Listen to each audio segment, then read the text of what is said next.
BJP ने आगामी लोकसभा चुनाव के लिए उत्तर प्रदेश में पहली लिस्ट में ही 51 उम्मीदवारों के नाम का ऐलान कर दिया है। पार्टी ने लिस्ट में ज्यादातर अपने पुराने प्रत्याशियों पर भी भरोसा जताया है, लेकिन अब भी कुछ ऐसी सीट हैं जिन पर पेंच फंसा हुआ है।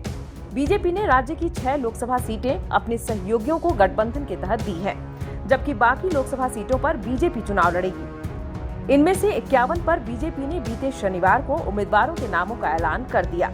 इनमें से 47 सीटों पर पुराने प्रत्याशियों पर ही भरोसा जताया गया है। बीजेपी बची हुई सीटों पर प्रत्याशियों को लेकर मंथन कर रही है।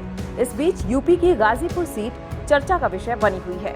इसकी एक वजह ये है कि 2019 में जब यूपी में पीएम मोदी लहर चल रही थी, तब भी यहाँ बीजेपी को हार का सामना करना पड़ा था।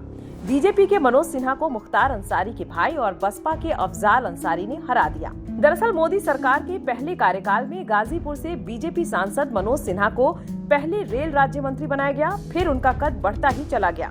उन्होंने संचार मंत्री के तौर पर स्वतंत्र प्रभार की जिम्मेदारी भी निभाई। 2019 का चुनाव आते आते उनकी गिनती पार्टी के बड़े नेताओं में होने लगी। मनोज सिन्हा हाईकमान की पसंदीदा लिस्ट में आते थे। बीजेपी ने 2019 के चुनाव में फिर से उन्हें गाजीपुर से उम्मीदवार बनाया, लेकिन इस बार बीजेपी का ये दांव उल्टा पड़ गया और गाजीपुर सीट से मनोज सिन्हा चुनाव हार गए। यही वजह है कि इस सीट को लेकर चर्चा तेज है। बीजेपी ने अभी तक इस सीट पर अपने उम्मीदवार के नाम का ऐलान नहीं किया है। पहले तो गाजीपुर सीट को लेकर कई तरह के कयास लगाए गए।